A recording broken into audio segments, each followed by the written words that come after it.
کشتی کے غرق ہونے سے مراد موت کے ذریعے بدن کا ہلاک ہونا ہے۔ جو چاہے زندگی ہمیشہ تھام لے وہ علم کو، جو چاہے زندگی ہمیشہ تھام لے وہ علم کو، اگرچہ ڈوبے کشتیاں نہ ڈوبتا یہ علم ہے، اگرچہ ڈوبے کشتیاں نہ ڈوبتا یہ علم۔ بسم اللہ الرحمن الرحیم۔ الصلاۃ والسلام علیک یا رسول اللہ، الصلاۃ والسلام علیک یا نبی اللہ، الصلاۃ والسلام علیک یا حبیب اللہ، وعلی آلک و اصحابک نور اللہ، صلی اللہ تعالی علیہ وسلم۔ امر کا بیان چل رہا تھا اور پیچھے امر کے بیان کے متعلق بیان کیا گیا۔ آج جو بیان اس چیز کے تعلق سے ہے کہ امر جو بالفعل ہے، کسی فعل کا حکم دینا، یہ مطلق امر کا بیان چل رہا ہے، صحیح ہے نہیں، مقید امر نہیں ہے۔ تو امر بالفعل یعنی مطلق امر کے ذریعے کسی حکم کا دینا، تو اب ہم نے کسی کام کا حکم دیا تو کیا وہ تکرار کا تقاضا کرتا ہے یا اس کا احتمال بھی رکھتا ہے؟ مان لیجئے ہم نے کسی سے کہا کہ آپ نے کہا اپنی عورت سے کہ طلق امراتی، اپنی عورت سے کہا تو اپنی کیا ہے، کسی سے کہا کہ تم میری عورت کو طلاق دے دو، کسی مرد سے کہا تم میری عورت کو طلاق دے دو۔ اب جو ہے وکیل نے اس کو طلاق دے دی، تو اب کہتے ہیں کہ اب موکل نے دوبارہ اسے شادی کر لی، تو اب وکیل کو یہ اختیار نہیں ہوگا کہ اسی جو پہلا امر دیا تھا اسی امر کی وجہ سے دوبارہ طلاق دے۔ سمجھ میں آیا؟ یعنی اس کو یوں سمجھے کہ اور بھی مثال سمجھیں کہ کسی نے حکم دیا کسی دوسرے کو کہ میری عورت کو طلاق دے دیں، وکیل بنا دیا کہ میری بیوی کو میں طلاق نہیں دے رہا ہوں، تم دے دو میری بیوی کو طلاق، میری طرف سے وکیل ان کے سامنے والے نے کیا کیا، طلاق دے دی عورت کو۔ اب موکل نے پھر کیا کیا، دوبارہ سے اس عورت سے شادی کر لی، پھر سے عورت بن گئی اس کی۔ اب وکیل کیا کرے کہ دوبارہ سے طلاق دینا چاہے اس کو تو طلاق نہیں دے سکتا، کیوں؟ پہلا والا امر کی وجہ سے اب دوبارہ طلاق نہیں دے سکتا، کہ امر جو ہے تکرار کا تقاضا نہیں کرتا ہے، ایک بار جو ہو گیا اب اس کی وجہ سے دوبارہ سے اسے حکم کے یہ پاور نہیں ملے گا کہ وہ دوبارہ سے طلاق دے اسے۔ تو امام اعظم فرماتے ہیں کیا، امر نہ تکرار کا تقاضا کرتا ہے اور نہ تکرار کا احتمال لگتا ہے۔ سمجھ میں آ گیا؟ اگر اس کے اندر ہم جائیں اندر میں تو پھر اس کے اندر 4 اقوال ملتے ہیں، امر تکرار کا تقاضا کرتا ہے یا امر تکرار کا تقاضا نہیں کرتا ہے۔ اس میں جو ہے 4 اقوال ہیں، ان میں سے ایک جو قول کو یہاں پہلے سن لیں، اختلاف ہے امر تکرار کا تقاضا کرتا ہے نہیں، اس میں 4 قول ہیں۔ سب سے پہلا قول جو کہتے ہیں کہ امر تکرار کا تقاضا کرتا ہے، کیا کہتے ہیں؟ امر تکرار کا تقاضا کرتا ہے۔ ان کی دلیل یہ ہے، اس میں سے امام ابو اسحاق شافعی کا یہی مسلک ہے، وہ کہتے ہیں کہ حدیث میں ہے، حدیث سے استدلال کرتے ہیں کہ امر کا موجب جو ہے وہ مقتضا تکرار کا تقاضا کرتا ہے۔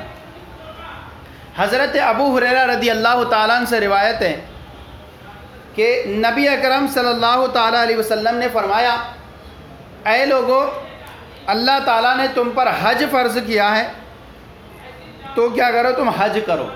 کیا کرو؟ ایک شخص نے، اقرا بن حابس ایک صحابی ہیں، انہوں نے عرض کی، یا رسول اللہ، کیا ہر سال یا رسول اللہ کیا کرو، ہر سال حج کریں؟ اب حضور خاموش ہو گئے، انہوں نے اسی مرتبہ 3 مرتبہ پوچھا، تو حضور صلی اللہ علیہ وسلم نے فرمایا، اگر لو قلت نعم، اگر میں ہاں کہہ دیتا تو ہر سال کے لیے حج کیا ہو جاتا، فرض ہو جاتا۔ کیا ہو جاتا؟ اگر میں ہاں کہہ دیتا تو ہر سال کے لیے حج فرض ہو جاتا، لو استطاعتم، اور تم اس کی استطاعت نہیں رکھ پاتے۔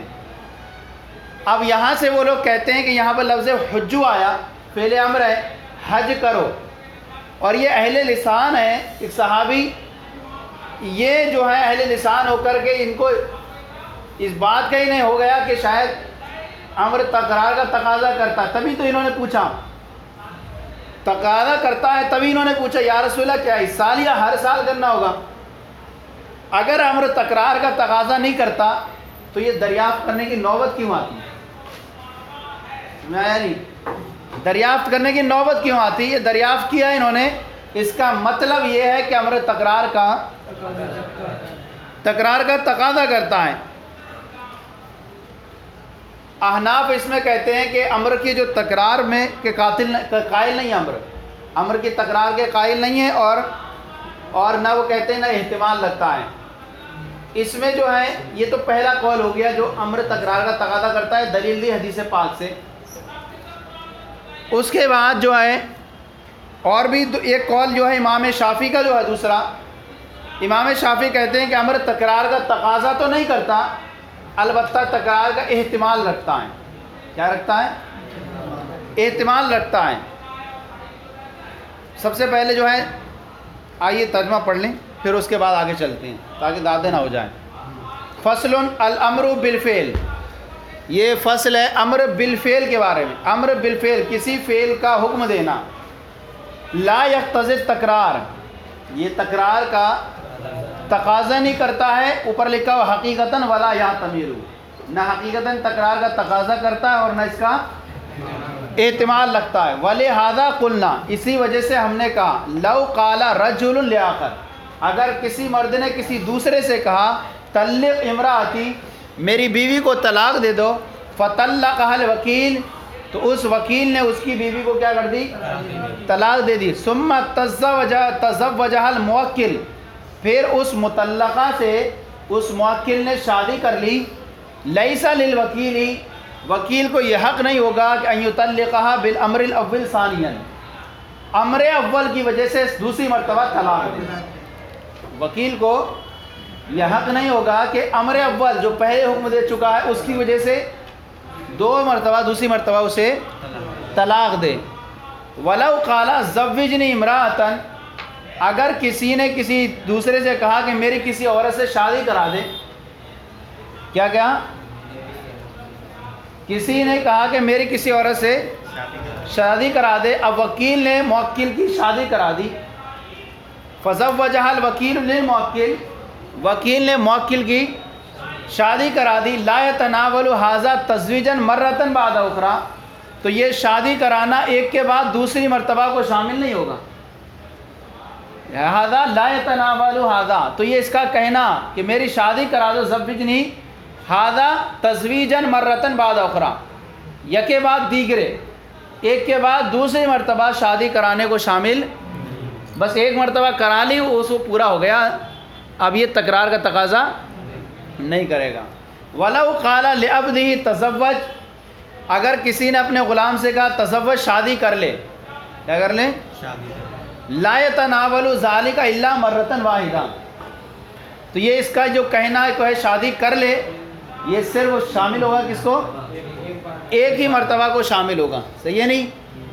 لأن الامر بالفعل، اس لیے امر بالفعل، کسی کام کا حکم دینا، طلب و تحقیق الفعل علی سبیل الاختصار، اختصار کے طور پر فعل کے ایجاد کرنے کو طلب کرنا، کیا کرنا ہے؟ امر بالفعل، اختصار کے طور پر کیا ہے؟ فعل کے ایجاد کرنے کو طلب کرنا، فعل کے ثبوت کو کیا کرنا ہے؟ طلب کرنا ہے۔ جیسے آپ نے کہا کیا، میں نے پیچھے بھی بیان کیا آپ کو کہ کیا ہے یہاں پر کہ اضرب جو ہے ایک امر کا صیغہ، ایک طویل عبارت، کون سی عبارت ہے؟ افعل فعل الضرب یا اطلب من کا ضربہ کا کیا ہے؟ یہ مختصر ہے، صحیح ہے نہیں؟ اگر کوئی کسی سے کہتا میں بھائی تم مارو اس کو، اضرب یہ بنا کس سے ہے؟ افعل فعل الضرب کا یا اطلب من کا ضربہ سے، یہ مختصر کیا گیا، کسے؟ اضرب کو مختصر کیا گیا۔ تو یہی کہہ رہے ہیں کہ اضرب امر بالفعل یہ اختصار کے طریقے پر کسی فعل کے ثبوت کو کیا کرنا ہے؟ طلب کرنا ہے. فَإِنَّ قَوْلَهُ اِضْرِبْ، اس لیے کہ ان کا قول جو ہے، کہنے والے کا قول، یہ اضرب یہ مختصر ہے افعال فعل الضرب کا. کیا ہے؟ سمجھ میں آ رہا ہے نہیں؟ کیونکہ یہ قول اس کا جو ہے اضرب جو ہے یہ مختصر ہے کس کا؟ افعال فعل الضرب کا. اور آپ کو پیچھے بتایا گیا کہ علماء کا اس میں اتفاق ہے. کس میں؟ علماء کا اس میں اتفاق ہے کہ اس عبارت میں یعنی افعال فعل الضرب میں اگر کوئی کسی سے کہتا ہے اس طرح کی عبارت تو وہاں پر صرف ایک مرتبہ مارنے کا حکم ثابت ہوتا ہے، اس میں تکرار نہیں ہوتی ہے. جب اس میں تکرار نہیں ہوتی لہذا جو اس سے مختصر کر کے عبارت بنائی گئی ہے تو اس میں بھی تکرار، سمجھ آ گیا نہیں؟ تو یہ مختصر ہے کس کا؟ افعال فعل الضرب کا. اور علماء کا اتفاق ہے اس میں کہ افعال فعل الضرب میں اگر کوئی کہے تو وہاں نہ تکرار کا احتمال ہوتا ہے اور نہ تکرار کا تقاضا کرتا ہے، صرف ایک مرتبہ ہی مارنا شامل ہوتا ہے. لہذا جو اس سے مختصر کر کے عبارت اضرب بنائی گئی تو اس میں بھی کیا ہوگا؟ ایک ہی مرتبہ کا ہوگا، بار بار کا. کیونکہ مختصر اور مطول عبارت کیا ہے؟ دونوں کا حکم ایک ہی ہے. جو معنی مطول عبارت میں شامل تھے وہی مختصر میں ہے. مثلا جیسے کہ آپ کسی سے کہیں مار تو، اور کسی سے یہ کہیں کہ میں تم سے مارنے کا کیا ہے، ایسے آدمی سے کہیں کہ مارنے کا کام طلب کریں. تو اب یہاں پر دیکھیں بات تو وہی ہوئی دونوں میں، لیکن کیا ہے؟ الفاظ ایک جگہ زیادہ ہیں اور ایک جگہ کم ہے. کہہ رہے ہیں فَإِنَّ قَوْلَ اِضْرِبْ، اس لیے کہ ان کا قول اضرب یہ مختصر ہے. من قولی اضرب افعال فعل الضرب کا. والمختصر من الکلام والمطول سواء فی الحکم، اور کلام چاہے مطول ہو اور مختصر کلام اور مطول کلام سواء فی الحکم، کیا یہ حکم میں کیا ہے؟ برابر ہیں. دونوں سے کیا ہوگا؟ حکم ایک ہی ثابت ہوگا. کون سا؟ ایک ہی مارنے کا. باقی جو اختلافات رہے، ایک اختلاف آپ کے سامنے ذکر کر دیے کہ جو تکرار کا تقاضا کرتا انہوں نے وہ حدیث پیش کی تھی. ہم اس کا کل انشاءاللہ وہ جواب بھی پیش کریں گے، اور 3 اور اقوال بھی ہیں. ابھی اس میں بہت ساری چیزیں ہیں جو آگے بتانا ہے. ترجمہ تو سمجھ میں آ گیا، اس کا واضح مفہوم ہو گیا کہ ہمارے نزدیک چونکہ تکرار کا تقاضا نہیں کرتا ہے، اس لیے ساری مثالیں وہی لا کر پیش کی کہ تکرار کا تقاضا نہیں کرتا، ایک ہی مرتبہ کو شامل ہوگا. انشاءاللہ کل جو ہے باقی تفصیلات کل بیان کی جائیں گی. صلو علی الحبیب صلی اللہ علیہ وسلم.